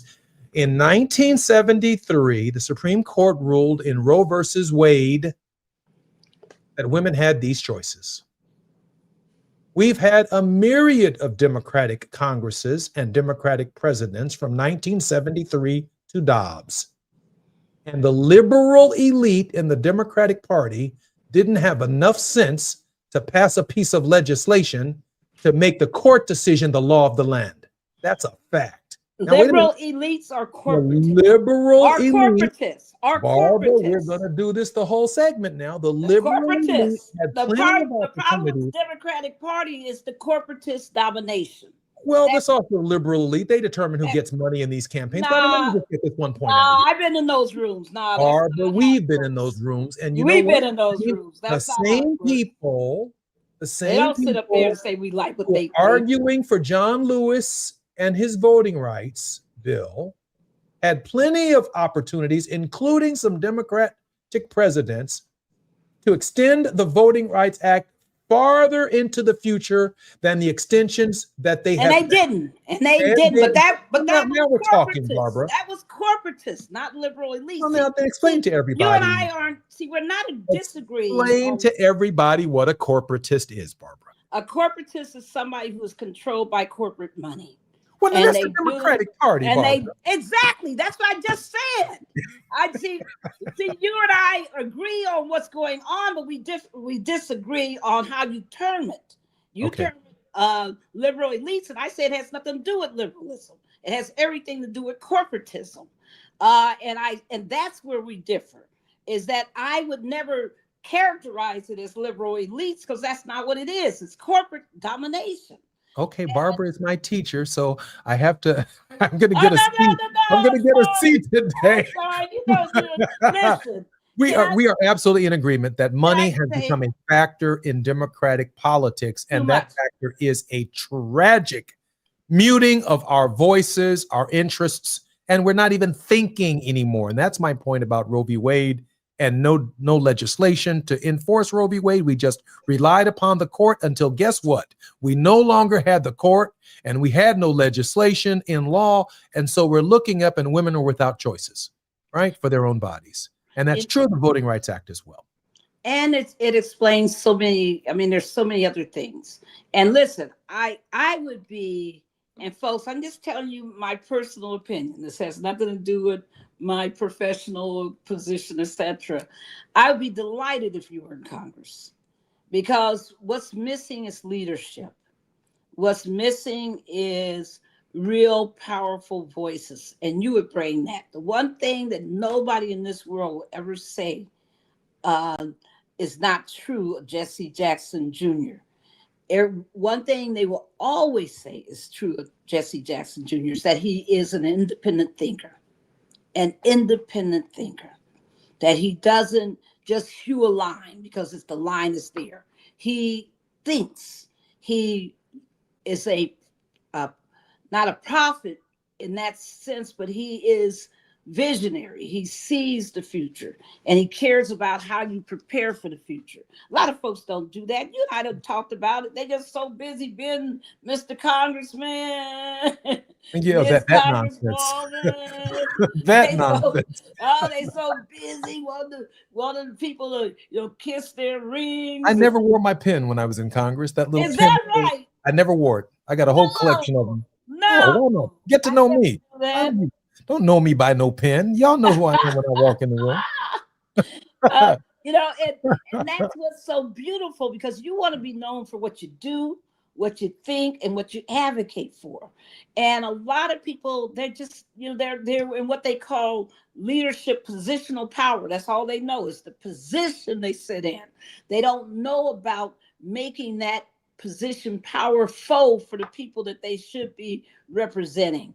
That's why, I think that if you were in Congress, if you were bringing your voice there, it would be a different place. Can I just say this, Barbara? It would be a better place too, people. My producer and I, the producer of this show, Gina Towns, who has done such an extraordinary job in creating the show, and I'm not going to talk about this very long, you, Gina. or very much. I enjoy what I presently do. I'm not going to be dishonest, a lie about that. I mean, I love the radio. And when I even wrestled with this idea, I said, I would want to take the radio show with me to Congress if I got elected, if I ran. I don't want to be without talking to people and platform. I'm trying to figure out technologically how to be able to do call-ins with this technology so that we can actually talk to more people. But with that said, one of the things I do want to say is this. I believe in hiring people and bringing people in my space who are more intelligent than I am. I'm maybe visionary, but I think like Tavis, I'm a charitable listener. And it's impossible from my perspective to do this job without you. Not only on the radio, but when I was in Washington itself. Barbara Arnwine is a go-to person for 60 Black people in Congress. They all listen to her and some senators because of her advocacy, because of her tenaciousness, because of her commitment. You just do not wake up every day of your life with Barbara Arnwine's spirit, determination, aptitude, intelligence, clarity, and drive. And you are as rare as they get. And so, Barbara, it's just you're rare. It's just and you're more rare, and you're rare. You're one of the smartest people in this world right now. And thank you for everything that you do. Because see, you were bold and bad enough to run for office, and you're doing it again. And very few people do that, because some of us, as we talked about it, some people do it because their egos are just killing them. Oh my God, they just got to be. They think it's their time. It's my time. time. My God, they're killing me. They're killing me. What's the last book you read? Right. That I learned from Travis. and then other people are, they're like you. You're mission driven.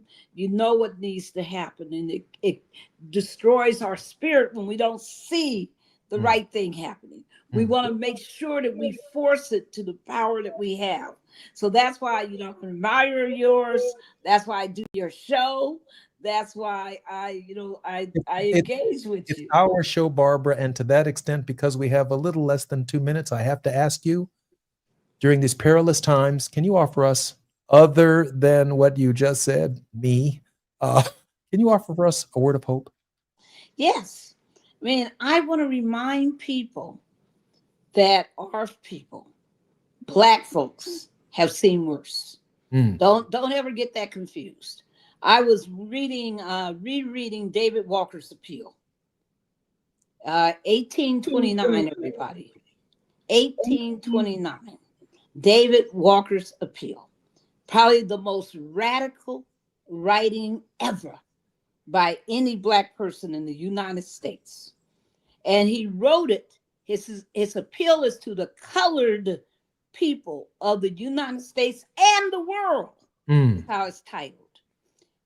And he, and he had such a vision. He was one of the first people to publicly tell Black folks that white people were inferior in many respects based on our cultural history and past, and to say that that no race was really superior to any other race, and that this whole enslavement that Black people were experiencing at that time was undeserved and was nothing but brutal oppression. He called it out for what he saw. He called for an insurrection throughout the world of enslaved Africans. And as a result of that, without David Walker's appeal, what do you think they wouldn't be? Folks, Nat Turner. Barbara. All these rebellions in the Caribbean and Barbara. elsewhere. Yes. I'm Jesse Jackson Jr. This is a KBLA Talk 1580. More with Barbara online next week. I'm Jesse Jackson Jr. More on KBLA. Thank you. KBLA 1580 Santa Monica. I'm Misty Jordan with BIN News Now. World leaders are awaiting Hamas's response to a peace plan proposed by... No peace plan.